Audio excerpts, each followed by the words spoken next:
OTT আর digital বিনোদনের ভিড়ে কি হারিয়ে যাচ্ছে মঞ্চনাটক, নাকি সময়ের সঙ্গেই নিজেকে বদলে নিচ্ছে থিয়েটার? এই প্রশ্নের মাঝেই রবীন্দ্র সদনের নন্দনে শুরু হলো থিয়েটার ফেস্টিভ্যাল। শীতকাল এলেই নিয়ম করে আয়োজিত এই উৎসব ফের একবার নাটকের প্রতি ভালোবাসা ও আকর্ষণ বাড়াতে উদ্যোগী। রবীন্দ্র সদনের নন্দন প্রাঙ্গণে শুরু হয়েছে বার্ষিক থিয়েটার ফেস্টিভ্যাল। শীতের মরশুমে নিয়মিতভাবেই আয়োজিত এই নাট্য উৎসবে উপস্থিত ছিলেন বিশিষ্ট অভিনেতা শান্তিলাল মুখোপাধ্যায়, তার পুত্র অভিনেতা ঋতব্রত মুখোপাধ্যায় সহ একাধিক নাট্যকার ও নাট্যপ্রেমীরা। একসময় গ্রামে গঞ্জে থিয়েটার ছিল বিনোদনের অন্যতম বড় মাধ্যম। গ্রামে থিয়েটার হবে শুনলেই আশেপাশের এলাকা থেকে শত শত মানুষ ভিড় জমাতেন। তবে সময় বদলেছে। ওটিটি প্ল্যাটফর্মের যুগে সিনেমা থেকে সিরিয়াল এক ক্লিকেই সবকিছু হাতের মুঠোয়। তার প্রভাব পড়ছে মঞ্চ নাটকেও। আগের মতো রমরমে দর্শক টান এখন আর দেখা যায় না। তবুও প্রশ্ন থেকে যায়, সময়ের সঙ্গে সঙ্গে কি হারিয়ে যেতে বসেছে থিয়েটার? না, থিয়েটার বিষয়টা হারিয়ে যাচ্ছে এই কথাটা আমি মানি না।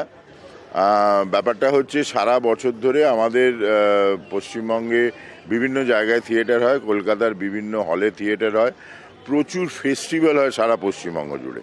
এই কিছুদিন আগে এখানেই নান্দিঘাট ফেস্টিভ্যাল হয়েছে, মধ্যমগ্রামে গঙ্গা যমুনা ফেস্টিভ্যাল হয়েছে, আজকে আর 10 তারিখ, আজকে 2রা জানুয়ারি এবং 10 আর 11 জানুয়ারি আমাদের অশোকনগর নাট্যানন্দ ফেস্টিভ্যাল আছে। আগামীকাল থেকে 3, 4, 5 বাঘাযতীন আলাপের ইন্টারন্যাশনাল ফিল্ম থিয়েটার ফেস্টিভ্যাল আছে।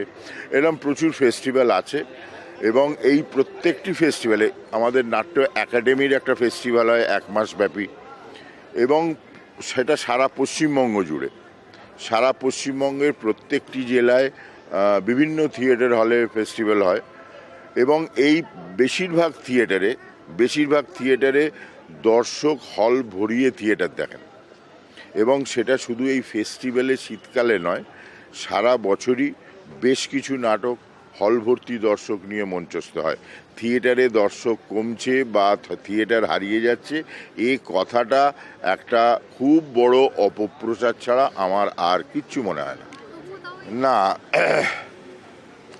বিষয়টা হচ্ছে যে ইয়াং জেনারেশন থিয়েটার দেখছে না বা থিয়েটারে ইন্টারেস্টেড নয়, এই কথাটা যদি সত্যি হতো তাহলে থিয়েটার তো কয়েক হাজার বছর আগে থিয়েটার শুরু হয়েছিল। বিভিন্ন ফর্মে থিয়েটার হতে আজকে আমরা এই ফরম্যাটে এসে দাঁড়িয়েছি।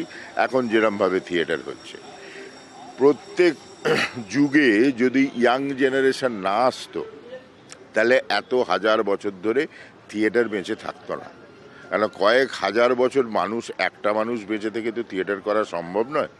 প্রত্যেক বছরই কিছু নতুন মানুষ আসছেন, থিয়েটারের সঙ্গে যুক্ত হচ্ছেন বলেই থিয়েটার এত হাজার বছর বেঁচে আছে। এবং এখনও একটা ফ্যাক্ট, আমাদের দলে মোটামুটি 60 জন সদস্য, তার মধ্যে 20 থেকে 30-এর মধ্যে হচ্ছে 60%, 20 থেকে 25-এর মধ্যে হচ্ছে 50%। আমরা কয়েকটা মাত্র বুড়ো আছি। এই যা কিছু কর্মযোগ্য সব কিন্তু বাচ্চারা নিজে হাতে করেছে। আমাদের এখন আর হাত লাগাতে হয় না, কিচ্ছু করতে হয় না, আমাদের শুধু বসে থাকতে হয়। খাবার, চা থেকে শুরু করে সেটাও হাতে পৌঁছয়, সেট, মেকআপ, কস্টিউম হাতে পৌঁছয়। বাচ্চারা সবটা নিজের কাঁধে তুলে নিয়েছে এবং এটা শুধু আমাদের দলের নয়, ম্যাক্সিমাম দলের ক্ষেত্রেই এটা সত্যি। এবং প্রত্যেকটা নাটকের দলে অবশ্যই ইয়াং জেনারেশন জয়েন করছে এবং থিয়েটারটা ওই জন্যই কন্টিনিউ করছে। হ্যাঁ, সিনেমার যে প্রচারটা আছে সেটা হয়তো থিয়েটারের নেই, কিন্তু থিয়েটারের দর্শক যেটা আছে সেটা সিনেমায় নেই। না, বিশেষ আকর্ষণ নয়, কারণ ছেলের যখন 4 বছর বয়স তখন থেকে শুরু হয়েছে, তার মানে ছেলের এখন 25 বছর বয়স। 21 বছর আগের থেকে শুরু হয়েছে, তখন নাট্য আননের 24 বছর বয়স। এই 24 থেকে 35 প্রত্যেক বছরই 2 জানুয়ারি এবং সারা বছর ধরে আমরা একসঙ্গেই থিয়েটার করি। অবশ্যই প্রয়োজন পড়লে বকা তো দিতেই হবে। 25-18 বছর পেরিয়ে গেছে মনে যে সাপের 5 পা দেখেছে তা তো নয়। ছেলে মেয়ে বড় হয়ে গেলে দরকার পড়লে অবশ্যই বলতে হবে। বকা মানে এটা তুমি যেটা করছো এটা ঠিক নয়, এভাবে ভাবো, এইভাবে বলা, এটাকে ওরমভাবে তো আর বকাবকি বলা যায় না, তবে ধরিয়ে তো দিতেই হবে। আমাদের এই যে দলটা যে প্রতিষ্ঠা করেছিল কনাথ ঘটক, ও একজন সাউন্ডের লোক ছিল, ব্যাক স্টেজে কাজ করতো। ও মারা যাবার পর আমরা 2000 সাল থেকে শুরু করেছি কনাথ স্মৃতি সম্মান। প্রত্যেক বছরই আমরা কোনো ব্যাক স্টেজের ওয়ার্কারকে, সেটা সংগঠক হতে পারে, সেটা সেট মেকার হতে পারে, লাইটের লোক হতে পারে, মেকআপের লোক হতে পারে, যারা মঞ্চে আসেন না, in front of the camera যারা আসেন না, যাদের লোকে দেখতে পায় না কিন্তু পেছন থেকে দলকে একটা ম্যাসিভ সাপোর্ট দেন থিয়েটারকে, সেই সমস্ত মানুষগুলোকে আমাদের খুব সামান্য সামর্থ্য দিয়ে আমরা সম্মানিত করি। সেটা প্রথমে আছে, তারপরে আমাদের নাটক আছে মেঘনাদ। থিয়েটারের ভবিষ্যৎ নিয়ে একেবারেই চিন্তিত নন অভিনেতা শান্তিলাল মুখোপাধ্যায়। তার মতে থিয়েটার আজও স্বমহিমায় উজ্জ্বল।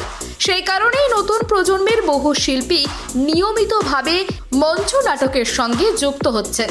তিনি আরও জানান, সিনেমার মতো ব্যাপক প্রচার থিয়েটারে না থাকলেও থিয়েটারের যে ঘনিষ্ঠ দর্শক সংযোগ রয়েছে তা সিনেমায় নেই, আর সেই জায়গাতেই থিয়েটার আলাদা ও শক্তিশালী। ক্যামেরায় স্বপন রায়ের সঙ্গে অনুষ্কা জোয়ারদারের রিপোর্ট, KTV বাংলা, কলকাতা।